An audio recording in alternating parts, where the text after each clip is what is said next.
तो 2026 ईयर के लिए एक बहुत ही बड़ी बॉक्सिंग मैच का अनाउंसमेंट हो चुका है। Floyd Mayweather versus Iron Mike Tyson, जो कि होने वाली है 2026 के अंदर। तो बहुत टाइम बाद में फ्लोइड मेवेदर और आयरन माइक टायसन एक एग्जीबिशन बॉक्सिंग मैच करने वाले हैं। इस बारे में सारी डिटेल मैं आपको बताऊंगा इस वीडियो के अंदर। ये फाइट होना सही है या फिर नहीं, ये सारी चीजें हम डिस्कस करेंगे इस वीडियो के अंदर। तो मेरे साथ बने रहिए वीडियो के एंड तक। और साथ में ही इस्लाम मखाचू की स्ट्राइकिंग को लेके जैक डेला मार्लेना ने बहुत सारी बातें कही है, तो उस चीज को भी हम इस वीडियो के अंदर डिस्कस करेंगे। लेकिन उससे पहले वीडियो को लाइक कर देना, चैनल को सब्सक्राइब कर देना, ऐसे ही कॉम्बैट को हिंदी में एंजॉय करने के लिए। तो बहुत बड़ी अपडेट निकल के आई है कि फ्लोइड मेवेदर, जिनको बॉक्सिंग का किंग कहा जाता है, जो कि एक अनडिफिटेड फाइटर है, उनकी यहाँ पर फाइट बुक कर दी है आयरन माइक टायसन के against. Iron Mike Tyson versus Floyd Mayweather की बॉक्सिंग मैच होने वाला है 2026 ईयर के अंदर, जो कि अपने आप में ही एक बहुत बड़ी फाइट होने वाली है। तो हम सब जानते हैं दोस्तों कि माइक टायसन का 80 और 90 के अंदर जो ऑरा था, तो उसके बाद में फ्लोइड मेवेदर का एरा आया था और उनको अब तक कोई भी नहीं हरा पाया है। वो अब तक एक अनडिफिटेड फाइटर है। तो फैंस के बीच में बहुत लंबे टाइम से यही डिस्कशन चलता आ रहा था कि इन दोनों की अगर फाइट हो तो कौन सा फाइटर बेस्ट है, कौन सा फाइटर जीतेगा। लेकिन यह दोनों एक अलग अलग टाइम के फाइटर है और अलग अलग वेट डिवीजन के फाइटर है, तो इन दोनों की कभी रियलिटी के अंदर फाइट नहीं हो पाई। लेकिन अब फाइनली इन दोनों की फाइट रियलिटी में होने वाली है। लेकिन ये बॉक्सिंग मैच सिर्फ एक एग्जीबिशन बॉक्सिंग मैच होने वाला है। इस बॉक्सिंग मैच के ऊपर हम दोनों को जज नहीं कर सकते, क्योंकि यह बस एक एग्जीबिशन मैच है।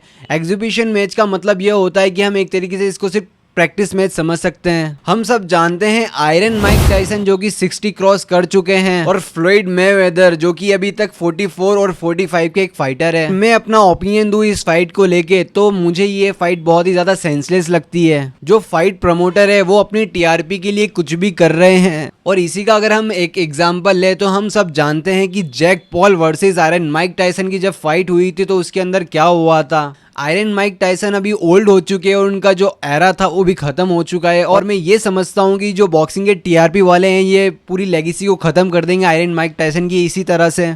तो ये फाइट का बिल्कुल भी कोई सेंस नहीं है। तो अब बात करते हैं Islam Makhachev versus Jack Della Maddalena welterweight division title fight के बारे में, जो कि होने जा रही है 16 नवंबर को। तो जो जैक डेला मार्लेना है एक वो बहुत ही अच्छे स्ट्राइकर है और इस्लाम मखाचू एक बहुत ही ज्यादा अच्छे रेसलर है। तो जैक डेला मार्लेना से ये क्वेश्चन पूछा गया कि आप इस्लाम मखाचू की स्ट्राइकिंग को कैसे डिफेंड करोगे, क्योंकि इस्लाम मखाचू ने हमने देखा है कि लाइट वेट डिवीजन के अंदर उन्होंने कितनी अच्छी तरीके से स्ट्राइकिंग करी, बहुत ही लोगों को उन्होंने नॉकआउट किया और बहुत ही अच्छा उन्होंने परफॉर्मेंस दिया। ऐसा हम बिल्कुल भी नहीं कह सकते कि इस्लाम मखाचू की जो स्ट्राइकिंग है वो बहुत ही लो लेवल की है, और उन्होंने बहुत ही ज्यादा अच्छे अच्छे नॉकआउट निकाले हैं अपनी लाइट वेट डिवीजन के फाइट के अंदर। तो इस सवाल के ऊपर जैक डेला मार्लेना ने यह जवाब दिया कि वो इस्लाम मखाचू की जो स्ट्राइकिंग है वो बिल्कुल भी उनको थ्रेट नहीं मानते हैं। इवन उनका यहाँ तक यह कहना है कि उनके जो दोस्त थे बिलाल मोहम्मद, उनकी स्ट्राइकिंग ज्यादा अच्छी थी कंपेयर टू इस्लाम मखाचू की। तो मेरा यहाँ पर यह मानना है कि जैक डेला मार्लेना जो है वो इस्लाम मखाचू को बहुत ही ज्यादा लाइट के अंदर ले रहे हैं, क्योंकि इस्लाम मखाचू की जो स्ट्राइकिंग वो इतनी भी वीक नहीं है। जैक डेला मार्लेना की जो स्ट्राइकिंग है वो बहुत ही ज्यादा अच्छे लेवल की है। उनकी जो बॉक्सिंग स्टाइल है और नॉकआउट पावर है वो बहुत ही ज्यादा शार्प है और बहुत ही ज्यादा स्पीड में होती है उनकी स्ट्राइकिंग। लेकिन मैं आपको बता दूं कि इस्लाम मखाचू जो कि एक टेक्निकल फाइटर है वो बिल्कुल भी ऐसे नहीं लड़ते हैं जिस तरह से बिलाल मोहम्मद लड़े थे, क्योंकि बिलाल मोहम्मद का यहाँ पे बहुत ही बड़ा एक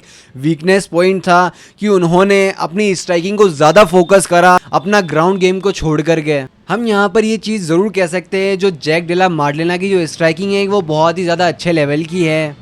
और मुझे यहाँ पर यही वजह लगती है कि Bilal Mohammad Jack Della Marlena के अगेंस्ट हार गए थे। लेकिन इस्लाम मखाचू बिल्कुल भी ऐसे फाइटर नहीं है। वो सबसे पहले अपने अपोनेंट को देखते हैं कि उनका गेम प्लान क्या है, उसके बाद में वो अपना गेम दिखाते हैं। मैं आपको बता दूं कि जब भी कोई स्ट्राइकर एक रेसलर से जब भी फाइट करता है तो उनकी स्ट्राइकिंग थोड़ी कम पड़ जाती है, क्योंकि जब भी कोई रेसलर सामने होता है तो उनको डर होता है कि कभी भी टेक डाउन आ सकता है।